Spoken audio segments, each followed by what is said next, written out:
Hello everyone.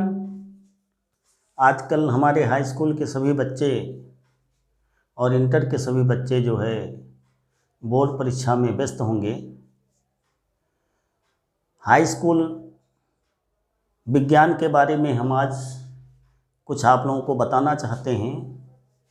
पिछले हमारे video high school विज्ञान के आप देख लीजिए, उसके आगे का जितना पार्ट बचा था फिजिक्स का पार्ट, जो कि आपके 25 नंबर के क्वेश्चन फिजिक्स में आते हैं, जिसमें 7 क्वेश्चन आपके वस्तुनिष्ठ प्रश्न रहेंगे, मल्टीपल चॉइस क्वेश्चन जो आप आंसर शीट में भरेंगे। उसके अलावा 7 बायो के होंगे, 6 आपके केमिस्ट्री के होते हैं। हम यहाँ फिजिक्स की बात करते हैं। फिजिक्स में आपके 7 क्वेश्चन जो है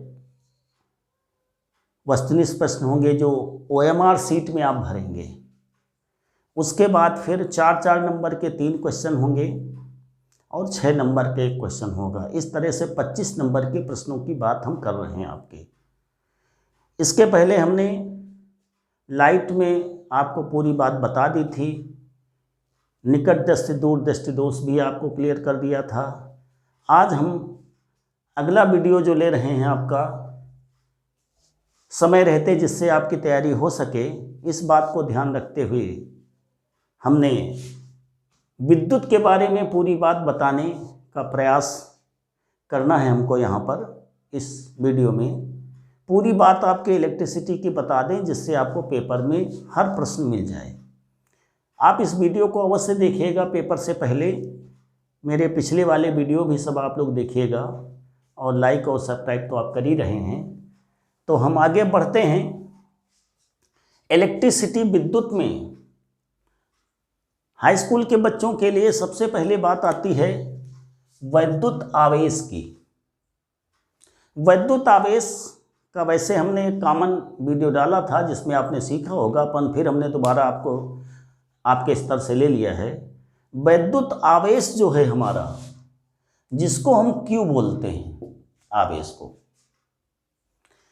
हमने बताया था आपको, फिर बताते हैं आपको दोबारा कि इलेक्ट्रॉनों का स्थानांतरण ही वैद्युत आवेश है। किसका स्थानांतरण? इलेक्ट्रॉनों का, प्रोटॉनों का नहीं।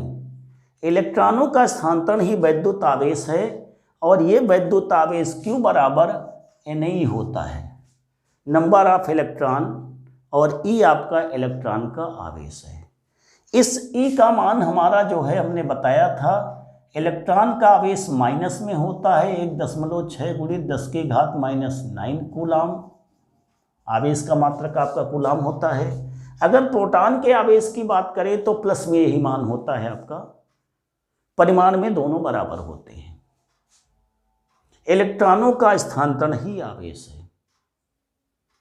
अब जब इलेक्ट्रॉनों का स्थानांतरण आवेश है, तो आवेश का एक दिशा से, एक ओर से दूसरी ओर का जाना ही विद्युत धारा का प्रवाह है। कहते तो आवेश का प्रवाह ही विद्युत धारा है। अगली बात हमारी आती है विद्युत धारा, जिसके लिए Q बराबर हमारा फार्मूला होता है IT। Q बराबर IT। I विद्युत धारा है, T समय है, Q आपका आवेश है। इससे मात्रक अगर हम बात करें तो मात्रक हमारा इसको एम्पियर सेकेंड भी लिख सकते हैं और कूलाम तो लिखते ही हैं। मात्रक का ध्यान दीजिएगा, क्योंकि वैकल्पिक प्रश्नों में प्रश्न आ सकता है। एक एक बात का हमारे विशेष ध्यान देकर आप देखिएगा, आपको अलग से पढ़ने की जरूरत नहीं पड़ेगी। पूरे इलेक्ट्रिक हम आपको फाइनल कर देंगे। Q बराबर IT एम्पियर सेकेंड या कूलाम। दूसरी बात हमारी हो गई। Q बराबर या नहीं, Q बराबर IT को न्यूमेरिकल में मिक्सचर प्रयोग कर सकते हैं। विद्युत धारा की बात की हमने, तो I बराबर इससे क्या बनता है? Q/T। विद्युत धारा I बराबर Q/T। इस विद्युत धारा का मात्रक क्या होता है? सब लोग जानते हैं। विद्युत धारा का मात्रक बराबर होता है हमारा एम्पियर। इसी से हमने बताया एम्पियर सेकेंड या कूलाम Q को कहते हैं। I बराबर Q/T। अगर हमें धारा की परिभाषा देनी है, क्या देना है? विद्युत धारा की परिभाषा देनी है तो कह देंगे किसी चालक से प्रति सेकंड प्रवाहित आवेश को ही विद्युत धारा कहते हैं। किसी चालक से प्रति सेकंड प्रवाहित आवेश को ही विद्युत धारा कहते हैं।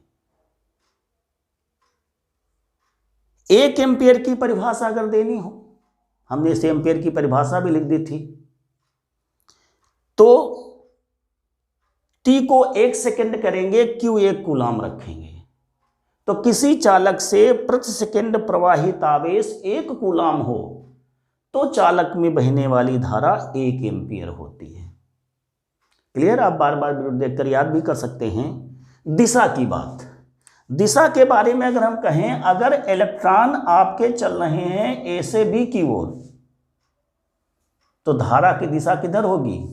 बी से ए की ओर। इसका मतलब धारा की दिशा आवेश प्रवाह की दिशा के विपरीत होती है। क्लियर? आपको मेन जितनी हेड बातें सब आपको फाइनल हो जाएंगी, कहीं आपको ऐसे पढ़ने में प्रॉब्लम होती है कहाँ से क्या निकालें।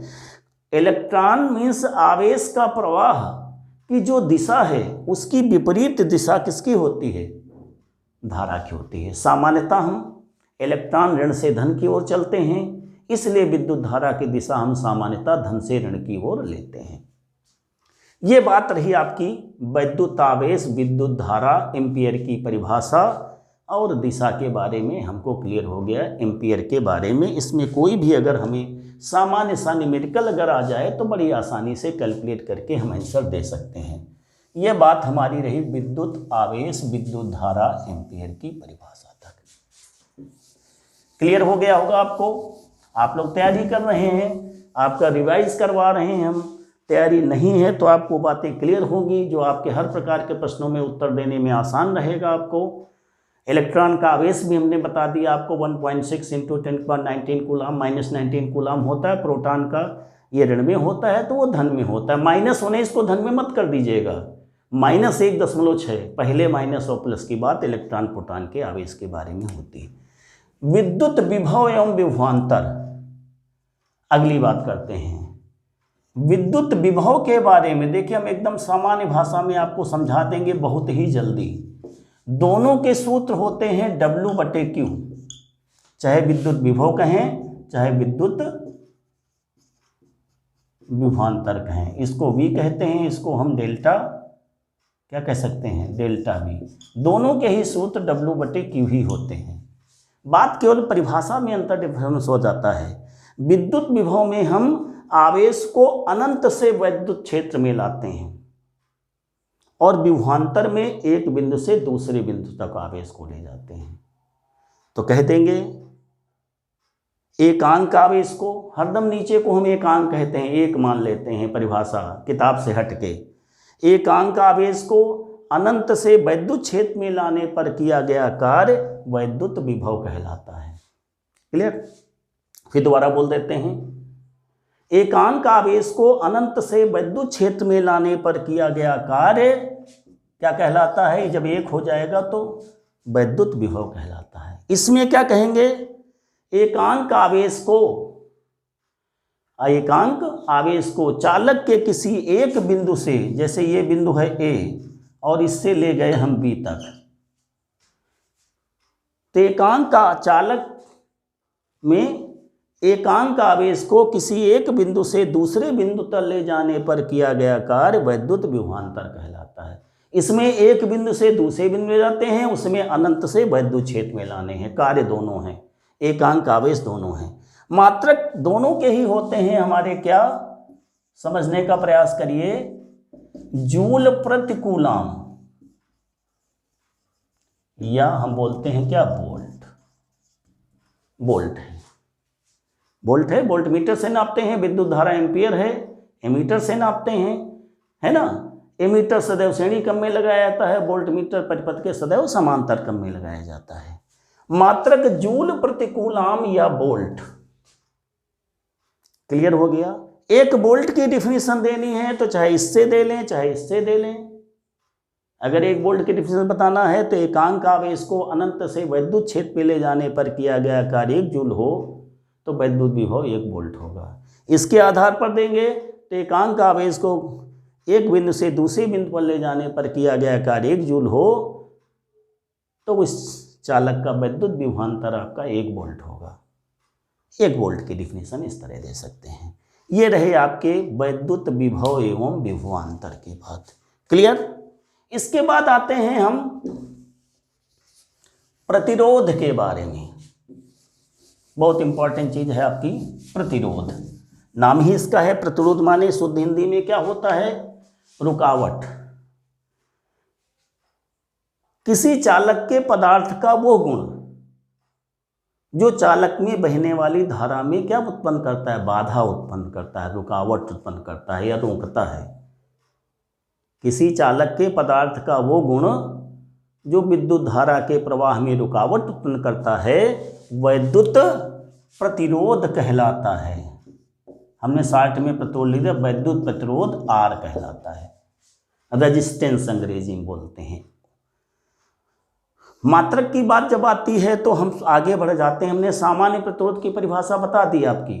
आप ओम्स लॉ से भी बता सकते हैं परिभाषा, मगर सामान्यतः प्रतिरोध की परिभाषा यही देते हैं कि इस चालक के पदार्थ का वो गुण जो धारा में प्रवाह में रुकावट उत्पन्न करता है वैद्युत प्रतिरोध कहलाता है।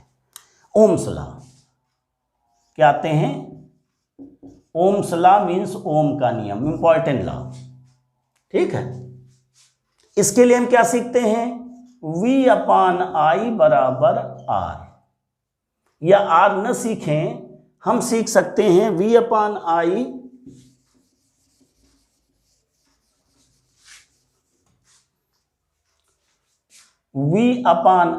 Is equal to constant. हम ऐसे सीखेंगे। किताबें प्राय V प्रोपोर्शन टू I लिखती हैं, मगर आपको ऐसे रहेगा। अगर ये आपको याद है तो क्या याद रखेंगे? ओम्स लॉ में किसी चालक की भौतिक अवस्थाएं जैसे ताप आदि न बदले जाएं तो चालक के सिरों के, ये चालक है जैसे, चालक के सिरों के बीच विभवांतर तथा इसमें बहने वाली धारा का अनुपात सदैव नियत रहता है। ये ओम का नियम है। फिर दोबारा हम कह रहे हैं, यदि चालक की भौतिक अवस्थाएं जैसे ताप आदि न बदले जाएं तो चालक के सिरों के बीच विभवांतर तथा चालक में बहने वाली धारा का अनुपात सदैव नियत रहता है। ये ओम का नियम हुआ। यही V/I बराबर कांस्टेंट R हो जाता है, जिसे हम रेजिस्टेंस कहते हैं। प्रतिरोध की परिभाषा इससे भी दे सकते हैं, किसी चालक के सिरों का विभवांतर तथा उसमें बहने वाली धारा का अनुपात चालक का प्रतिरोध कहलाता है। मात्रक क्या हुआ इसका? मात्रक इसका हुआ आपका ओम। ऐसे भी लिखते हैं, अंग्रेजी में भी ओम लिखते हैं, और इसका एक सिंबल भी ऐसे बनता है ओम।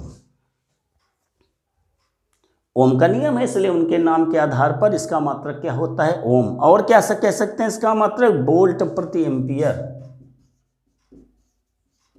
वोल्ट बटे एम्पियर। ये मात्रक हो जाता है। वोल्ट प्रति एम्पियर कहें या ओम कहें या सिंबल में ओम कहें, ये प्रतिरोध के बारे में आपका रहा। अब इसमें हम किलो ओम प्रयोग कर सकते हैं। ये बात हमने पिछली वीडियो में आपको बताई है। किलो में 10⁻³ लग जाता है। मेगा ओम कहें, मिलियन कहें, मीन्स मेगा मीन्स 10�6 लग जाता है। इस तरह से आपके किलो मेगा आप प्रयोग कर सकते हैं।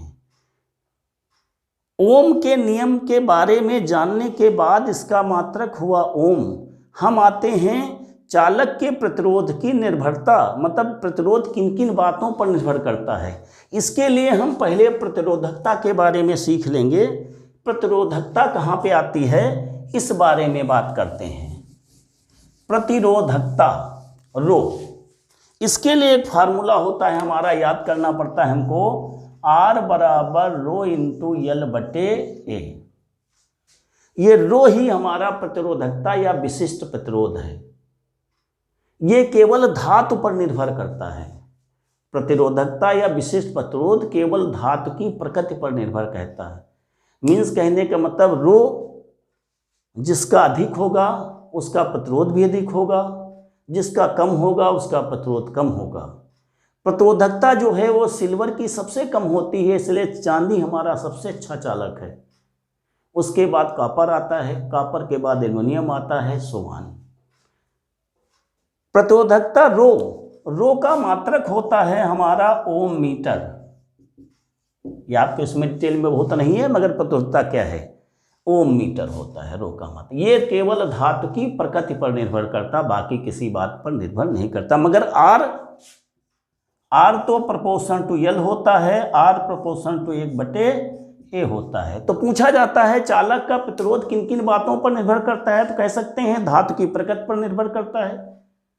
क्लियर। दूसरी बात क्या हो गया, लंबाई के अनुक्रमानुपाती होता है। मीन्स अगर तार का प्रतिरोध लंबाई बढ़ेगी तो प्रतिरोध बढ़ जाएगा, लंबाई कम होगी तो प्रतिरोध कम होगा। अनुप्रस्थ काट के क्षेत्रफल के व्युत्क्रमानुपाती, इसका मतलब हुआ अगर तार मोटा है तो प्रतिरोध कम होगा, तार पतला है तो प्रतिरोध अधिक होगा। समझ गए ना। तो किन किन बातों पर निर्भर करता है, धातु की प्रकृति पर, चालक जिसका बना है उस धातु की प्रकृति पर निर्भर करता है, लंबाई के अनुक्रमानुपाती होता है, तार की मोटाई के व्युत्क्रमानुपाती मीन्स अनुप्रस्थ काट के क्षेत्रफल के व्युत्क्रमानुपाती होता है। इसीलिए तार जितना मोटा होगा प्रतिरोध उतना कम होगा, लंबाई जितनी अधिक होगी प्रतिरोध उतना अधिक होगा।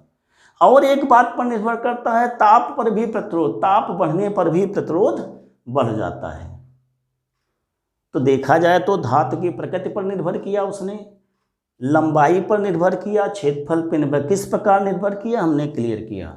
और ताप पर भी निर्भर करता है, ताप बढ़ने पर प्रतिरोध क्या होता है, धातुओं का, चालकों का बढ़ जाता है। अब इसमें जैसे हमने मोटाई के बारे में, बल्ब में टंगस्टन का प्रयोग किया जाता है। अगर फिलामेंट आपका मोटा है तो अधिक वाटेज का होगा बल्ब, अगर फिलामेंट आपका पतला है तो कम वाटेज का होगा।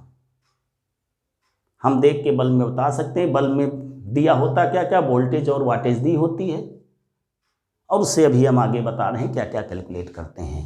तो चालक के प्रतिरोध निर्भरता, प्रतिरोधकता आपकी क्या है, रो है, ओम मीटर है, जिसका मात्रक प्रतिरोध किन किन बातों पर निर्भर करता है, धातु की प्रकृति पर, लंबाई पर, अनुप्रस्थ काट के क्षेत्रफल पर, और ताप पर भी निर्भर करता है। ताप बढ़ता है तो चालकों का ताप बढ़ाने पर, मगर ताप को यहाँ मत जोड़िए, आप इन 3 चीज़ों पर रखिए, किन किन बातों पर, आपके स्तर से इतना ही काफ़ी है। फिर इसके बाद आता है प्रतिरोधों का संयोजन।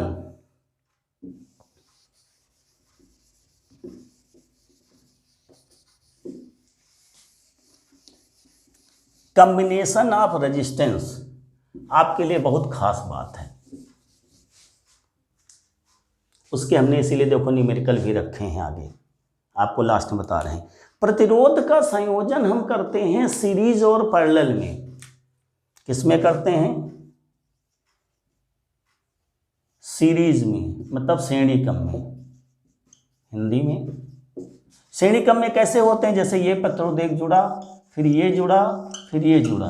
कहने का मतलब श्रेणी क्रम में पहले तार का दूसरा सिरा, दूसरे तार का पहला, इस तरह से दूसरे पहले जुड़ते चले जाते हैं, श्रेणी क्रम में होते हैं। जैसे ये R1 है, ये R2 है, ये R3 है। तुल्य प्रतिरोध इसका क्या होता है, R बराबर R1 plus R2 plus R3। इसका मतलब श्रेणी क्रम में प्रतिरोधों को जोड़ने पर तुल्य प्रतिरोध आपका बढ़ जाता है, सबसे अधिक होता है। क्या चीज़ इसमें समान रहती है, धारा। धारा आपकी प्रत्येक प्रतिरोध में समान रहती है। कहने का मतलब छोटे में लिख रहे हो या बड़े से लिखे, V1 इसका अलग होगा, इसका V2 अलग होगा, इसका V3 अलग होगा। क्या सीखना है हमको, नंबर 1 चीज़, श्रेणी क्रम में प्रतिरोध कैसे जुड़े हैं आपने देखा। पहले का दूसरा सिरा, दूसरे का पहला, श्रेणी कहलाता है। अगर पहले पहले दूसरे दूसरे जुड़ जाएंगे, समांतर हो जाएगा। प्रत्येक प्रतिरोध में बहने वाली धारा समान होती है, परंतु प्रत्येक प्रतिरोध का विभवांतर भिन्न भिन्न होता है। इतना आपको ध्यान में रखना है। समांतर में आते हैं सेकंड नंबर, पैरेलल, समांतर क्रम। समांतर क्रम कैसे होता है, जैसे कि हमने ले लिया एक रेजिस्टेंस ये हो गया हमारा, एक रेजिस्टेंस हमारा ये हो गया, ठीक है, और इसी तरह से एक रेजिस्टेंस हमने ये ले लिया, ये R1 हो गया, ये R2 हो गया, ये R3, समझने के लिए। अब इसमें प्रत्येक में क्या होता है, वोल्टेज समान होती है, क्या होती है, और धारा भिन्न भिन्न। इसमें I1 बहेगी तो इसमें I2 बहेगी तो इसमें I3 बहेगी। तो पहली चीज समांतर क्रम में क्या, पहले पहले सिरे देखिए और दूसरे सिरे आपस में जुड़ गए। तारों के, चालक तारों के पहले पहले सिरे और दूसरे सिरे आपस में जोड़ दें तो प्रतिरोध समांतर क्रम में जुड़ जाते हैं। घरों में जो वायरिंग करते हैं प्रायः वो समांतर क्रम में ही करते हैं। हमारी जो झालर होती है वो श्रेणी क्रम में होती है। झालर में एक अगर बल्ब फ्यूज हो जाए, मतलब कहीं से कनेक्ट, तो कोई नहीं जलता है। समांतर में क्या होता है, बल्ब हमारा फ्यूज हो जाए तो दूसरे स्विच वाले बल्ब जलते हैं, पंखे चलते हैं। इसीलिए घरों में वायरिंग प्रायः समांतर क्रम में की जाती है, क्योंकि इसमें अलग अलग सबके फेज न्यूट्रल होते हैं। R1 R2 R3, इसके लिए क्या सूत्र होता है तुल्य प्रतिरोध का, 1/R बराबर 1/R1 plus 1/R2 plus 1/R3। ये सीखा हमने। दूसरी बात क्या सीखी, प्रत्येक प्रतिरोध में इसमें विभवांतर समान होता है, प्रत्येक प्रतिरोध धारा भिन्न भिन्न होती है। क्या अंतर सीखा सीरीज पैरेलल में, सीरीज में प्रत्येक प्रतिरोध में धारा समान होती है, पैरेलल में प्रत्येक प्रतिरोध में विभवांतर समान होता है।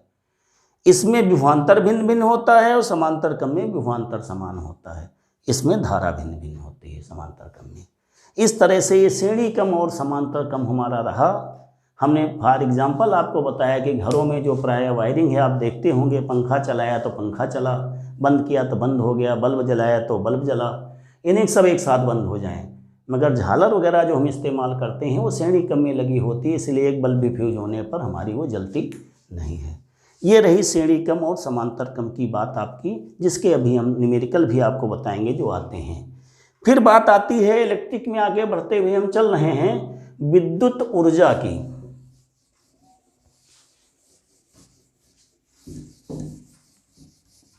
धीरे धीरे हम इलेक्ट्रिक में लास्ट में पहुंच गए हैं। हमारे तमाम प्रभाव होते हैं विद्युत ऊर्जा में। विद्युत के हमारे ऊष्मीय ऊर्जा प्रभाव, हम हीटर चलाते हैं तो ऊष्मा उत्पन्न होती है। लाइट के लिए प्रकाशमती ऊर्जा उत्पन्न होती है हमारी। बैटरी में हमारी वैद्युत ऊर्जा रासायनिक ऊर्जा में बदल जाती है, चार्जिंग करते हैं जब। इस तरह से विद्युत के कई प्रभाव हैं। वैसे ऊष्मीय प्रभाव भी हमारा होता है जो ऊष्मीय ऊर्जा में बदलता है। मगर बात होती है पहले वैद्युत ऊर्जा की। तो वैद्युत ऊर्जा हमारा, हमने सूत्र भी पढ़ा है कि V बराबर क्या पढ़ा था, W/Q। तो W बराबर क्या हो जाएगा, QV। तो किसी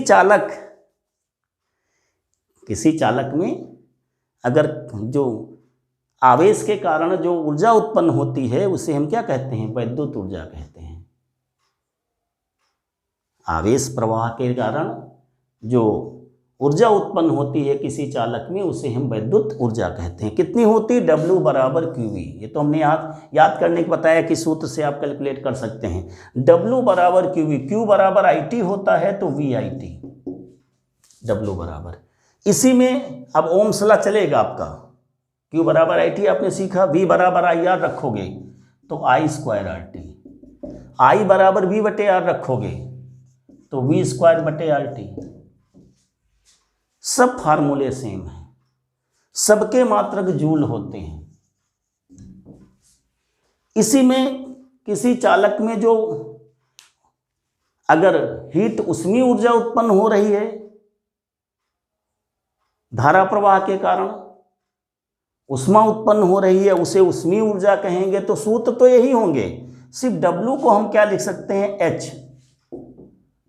फार्मूला वही हमारा VIT, I²RT, V²/RT, मतलब सेम फार्मूला होते हैं। जूल को केवल अगर कैलोरी में बदलना है तो हम 4.2 से भाग कर देते हैं।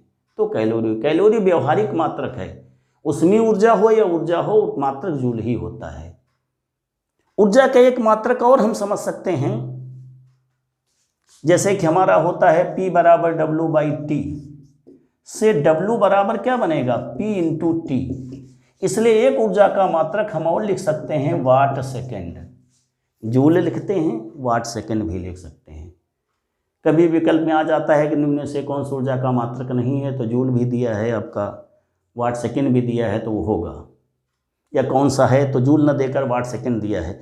इसी वाट सेकेंड को जब हम आगे बढ़ते हैं, हम इसे क्यों लिखा है, इसमें हम किलोवाट घंटा में पहुँचेंगे तो किलोवाट घंटा बनता है। किलोवाट घंटा बराबर क्या होता है, 1000 वाट गुणित सेकंड बना दे तो जूल बन जाएगा ये। मतलब 1 किलोवाट के किसी इंस्ट्रूमेंट को 1 घंटे चलने में जितनी ऊर्जा व्यय होती है वो किलोवाट घंटा कहलाती है। ऐसे भी कह सकते हैं 1 किलोवाट का बल्ब है, अगर 1 घंटे वो जलता है तो जितनी उस ऊर्जा उत्पन्न होती है, जितनी ऊर्जा व्यय होती है, उसे क्या कहेंगे हम, 1 किलोवाट घंटा कहेंगे। इसे किलोवाट घंटा को ही हम यूनिट कहते हैं। हमारे घरों में 1000 वाट की कोई चीज़ चलेगी तो 1 घंटे में चलेगी, 1 यूनिट बिजली खर्च हो जाएगी। ये किलोवाट ही घंटा को हम क्या बोलते हैं, यूनिट बोलते हैं। जो मीटर हमारे घरों में लगा होता है ये यूनिट में ऊर्जा बताता है, जिसके आधार पर हमको जो है वे खर्च करना पड़ता है, मीन्स हमको जो है बिल देना पड़ता है। किलोवाट घंटा 1000 वाट हुआ, घंटा में 3600 सेकंड हुए। इस तरह से बन गया 3.6 × 10⁶। इसको वाट सेकंड कहें या हम जूल कहें। अब इसीलिए वाट सेकंड हमने बताया है, क्योंकि जूल कैसे होता है, वाट सेकंड ही जूल है।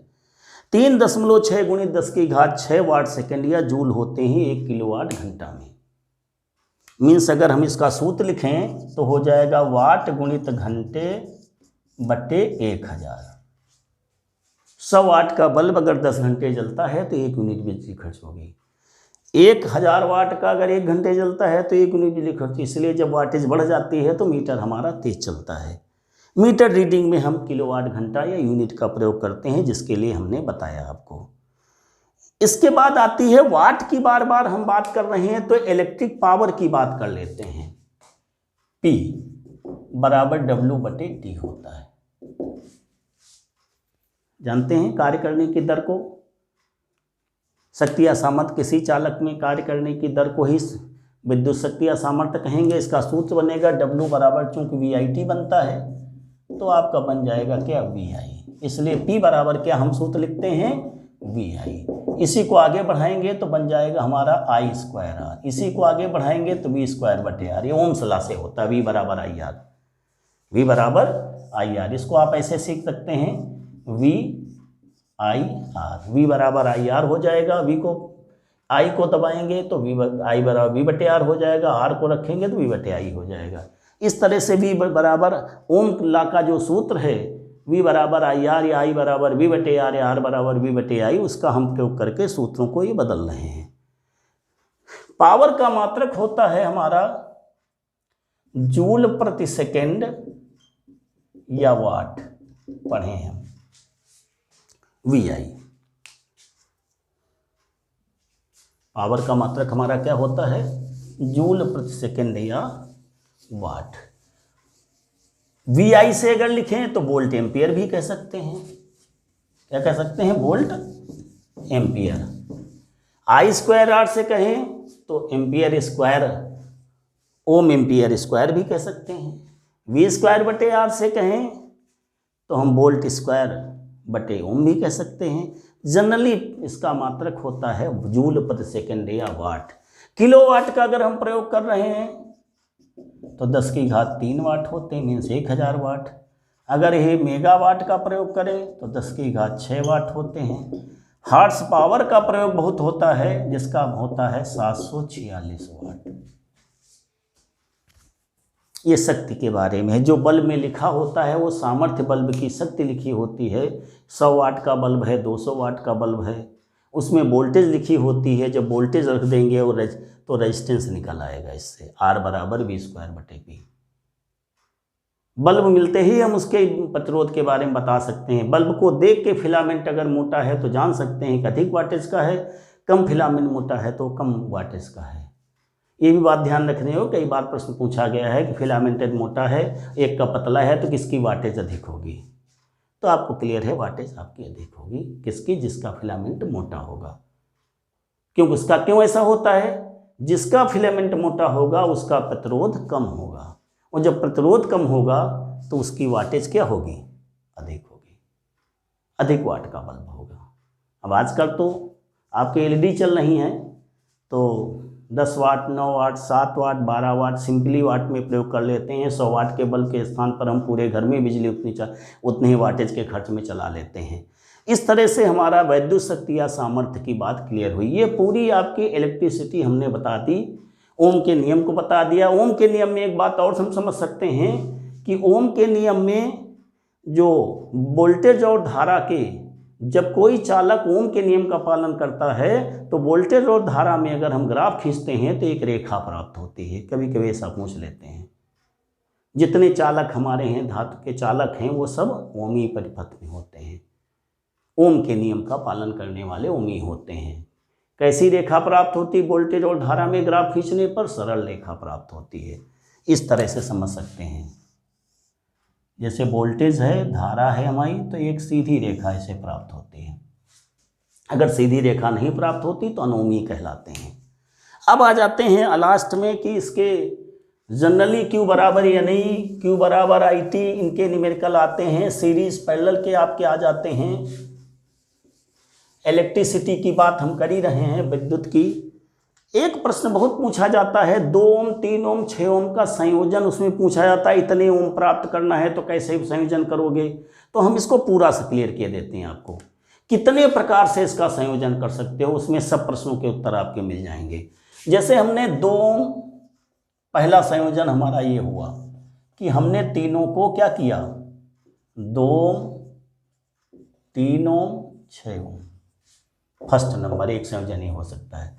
दूसरा संयोजन ये हो सकता है कि हम तीनों को किस में लगा दें, पैरेलल में लगा दें।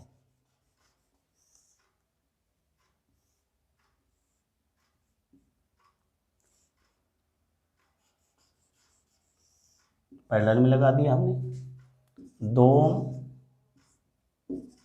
3 ओम, 6 ओम, दूसरा सर्किट हो गया। तीसरा हमारा इसमें बन सकता है क्या कि 2 ओम हम लगा दें और 2 को पैरेलल कर दें। मतलब कितनी प्रकार से संयोजन कर सकते हैं। चौथे में हम कर सकते हैं कि 2 को सीरीज कर दें और उसके 1 के पैरेलल कर दें। इस तरह से 4 प्रकार के परिपथ बनते हैं। पूछते प्रश्न में क्या है कि जैसे हमें पूछा गया पहले में जोड़ेंगे तो 2, 3, 6, 3, 9, 2, 11 ओम प्राप्त करना, श्रेणी क्रम में सबसे अधिक प्रतिरोध प्राप्त होगा। अगर कह रहा 11 ओम हमें प्राप्त करना है तो श्रेणी क्रम वाला फिगर बना देंगे। दूसरे में 2, 3 और 6 का अगर हम निकालेंगे, तीनों किसमें है, समांतर में है। फर्स्ट में क्या निकला हमारा, R बराबर 2 धन 3 धन 6 बराबर 11 ओम, हम पूरे निकालना है। फिर सेकेंड में निकालना है, देखिए क्या निकलेगा, 1/R बराबर 1/2 धन 1/3 धन 1/6 लघुत्तम 6, 2 3 6, 3 दूनी 6, 6 कम 6 तो आया 6/6, तो R बराबर आ गया 1 ओम। सबसे कम प्रतिरोध इसमें मिला। सिरे सब हम ए बी लिख सकते हैं, ए बी सिरों के बीच प्रतिरोध, ए बी सिरों के बीच प्रतिरोध वो अलग बात हो गई, सब में लिख सकते हैं ए बी सिरों के बीच प्रतिरोध, ए बी सिरों के बीच प्रतिरोध। सेकेंड कंडीशन हो गई। ये प्रायः कम पूछे जाते हैं क्योंकि सामान्यतः आप निकाल लेते हैं। कंडीशन इसमें ये 2 वाले फिगर पूछे जाते हैं कि कैसे प्राप्त होंगे। कैसे प्राप्त होंगे, ये 2 हुआ, हम जनरल ऐसे 3 6 लिख देते हैं। मान लिया 2 3 6। अभी तो हमने क्या किया है, 2 ओम को लिया है यहाँ पे।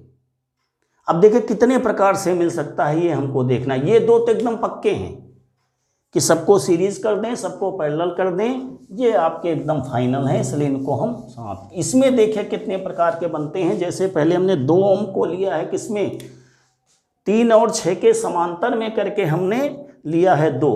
तो अगर इसको ऐसे करेंगे तो आपका 3 और 6 का समांतर क्या होगा, 1/R डैश बराबर 1/3 धन 1/6 बराबर 2 धन 1/6 बराबर 3/6, तो R डैश बराबर 2 ओम, और इसलिए R बराबर ये 2 और ये 2 जुड़ जाएंगे, 2 धन 2 बराबर 4 ओम। अगर प्रश्न आता है कि 2 3 6 ओम को कैसे संयोजित करें कि 4 ओम प्राप्त हो, तो ये फिगर होगा।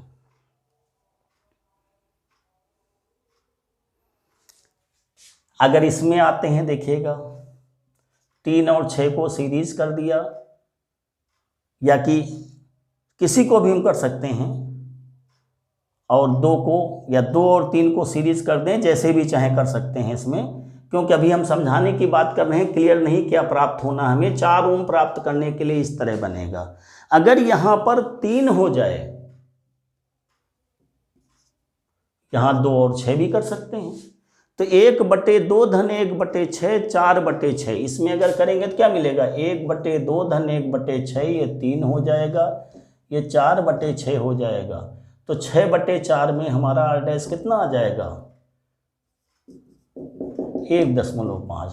तो फिर 2 धन 1.5 हमारा क्या मिलेगा, 3। अगर कह रहा है कि 3.5 ओम कैसे प्राप्त होगा, तो इसी में हम 3 पहले कर देंगे, 2 6 कहने होता है। इसमें हमें कुछ सेटिंग करनी पड़ती है कि किस प्रकार संयोजन करें कि आपका जो प्राप्त करना है वो मिल जाए, अगला सर्किट बन जाएगा। अब 6 को यहाँ कर सकते हैं, 2 3 को यहाँ कर लेंगे, ऐसा भी कर सकते हैं। मान लें यहाँ पे हम 6 कर दें और 2 3 को समांतर कर दें, तो 1/2 धन 1/3 करेंगे तो 5/6 निकलेगा, 6/5 1.2 निकलेगा, और 7.2 प्राप्त होगा।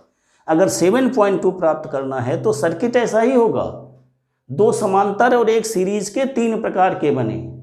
एक में 4 मिला, एक में 3.5 मिला, एक में मिलेगा आपका 7.2। क्लियर? कहने का मतलब है कि आप कैसे प्रकार के परिपथ बनाएंगे, आपको क्लियर हो गया होगा। अब लास्ट में ये आते हैं, जैसे कि 3 6 हमने लिया है, इसमें भी हम बदल सकते हैं। 3 और 6 हमने सीरीज में लिया है और 2 ओम हमने समांतर में लिया है। ऐसा करेंगे तो क्या होगा, आर डैश बराबर 3 धन 6 9 आ जाएगा, और 1/r बराबर 1/9 धन 1/2। 9 2 का लघुत्तम हो जाएगा हमारा 18, और आ जाएगा हमारा 11/18। तो कितना आ जाएगा, आर बराबर 18/11। इतना प्राप्त करना हो। अगर 2 और 3 यहाँ पर कर दें तो इसमें 6 कर दें, प्राय ये अधिक पूछा जाता है। पूछ तो कुछ भी सकता, हम बदल सकते हैं तीनों में। अगर 2 और 3 हमारा सीरीज में हो, तब समांतर 6 के हो, तो 2 और 3 का क्या मिलेगा, आर डैश बराबर 2 धन 3 बराबर 5 ओम, और 1/r बराबर 1/5 धन 1/6। 6 पंचे 30 हो जाएगा, 11/30 आएगा, तो r बराबर 30/11 आएगा। ऐसे ही लिख सकते हैं। तीसरी कंडीशन में क्या होगा कि हम 2 और 6 को सीरीज कर दें और 3 के समांतर कर दें, तो 2 और 6 का निकालोगे, कितना निकलेगा, 8 ओम, और 8 और 3 किस में हो जाएंगे आपके, समांतर में। तो 8 2 24 हो जाएगा लघुत्तम, 8 3 11 कितना आ जाएगा आपका 24। तो ये आ जाएगा आपका कितना, 24/11। इस तरह से जैसे पूछा जाए आपको सर्किट में, हमने फॉर एग्जाम्पल इसलिए लिया है कि प्राय ऐसे प्रश्न पूछे जाते हैं, बड़े प्रश्न में पूछा जाएगा, तो आपको सेटिंग करनी होगी कि जो पहले वाली कंडीशन उन्होंने बताया, 1 सीरीज और 2 पैरेलल आपस में जोड़ने, उसके ही अधिक पूछे जाएंगे, इस कंडीशन के कम पूछे जाएंगे। हमने बता दोनों दिया है। अब जैसे 11 प्राप्त करना है तो तीनों को सीरीज जोड़ देंगे। अगर आपको 1 ओम प्राप्त करना है, तीनों को समांतर जोड़ देंगे। बाकी हमने आगे कंडीशनें बताई इस तरह से। तो इसको कैसे संयोजन करते हैं, इस टाइप का प्रश्न बोर्ड पूछेगा इस बार। उससे अगर चूकेगा तो ये टाइप आपका होगा जिसमें कि आपके सीरीज पैरेलल में रेजिस्टेंस लगे होंगे, तो तुल्य प्रतिरोध भी पूछ लेगा और धारा भी पूछ, हमने दोनों चीज ले ली, या दोनों पूछ सकता है। इसमें देखें तो 2 3 4 सीरीज हैं, तब 9 के क्या हैं, समांतर है। तो क्या करेंगे, पहले 2 3 4 जो सीरीज है उनको निकाल लेते हैं। 2 धन 3 धन 4 बराबर 9, और 9 और 9 किस में हो गए, समांतर में। तो 1/r बराबर 1/9 धन 1/9। समझ बात आ रही है, सीरीज में है तब इसके समांतर है। क्या निकला आपका 2/9, तो r बराबर 9/2 बराबर कितना आया, 4.5 ओम। अब धारा अगर पूछ रहा है तो धारा V/R तो V दिया होगा, फिर अगर पूछेगा तो 9/4.5 बराबर आ जाएगा 2 एम्पियर। इसका मतलब बहने वाली धारा कितनी होगी, 2 एम्पियर। ऐसा प्रश्न भी पूछा जा सकता है। साथ में ओम का नियम कहो, थ्योरी जोड़ दें और न्यूमेरिकल साथ में कर दें, या मैग्नेट पूछेंगे। मैग्नेट में अगले वीडियो में बहुत ही जल्दी हम दोनों लगातार वीडियो दे रहे हैं आपको। इलेक्ट्रिक के बारे में पूरी बात हमने बता दी, आप इसको विधिवत सीख लीजिएगा। और मैग्नेट भी तुरंत हम आपको बता रहे हैं, आप इससे तैयारी पूरी कर लीजिएगा। कोई भी चीज़ लगभग हमने छोड़ी नहीं है। आपके इसी से पूरे क्वेश्चंस न्यूमेरिकल तक भी बोर्ड में आ जाएंगे, निश्चित रूप से मिलेंगे। चाहे वैकल्पिक प्रश्न हो, चाहे 4 नंबर के प्रश्न हो, चाहे 6 नंबर के प्रश्न हो, बड़ी आसानी से आप इसको कर सकते हैं।